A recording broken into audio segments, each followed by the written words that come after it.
Хуманоста на дело. Струмичанка која не сакаше публицитет, денеска ги посети Гордана и Зоран од Велјуса.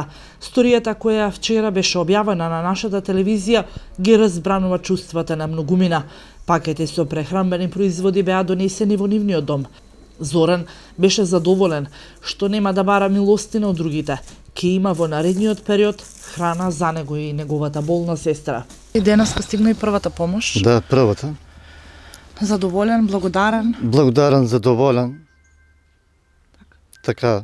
И другото, јас сум за таа страна од вас задоволен. Што помогнахте, што донесехте.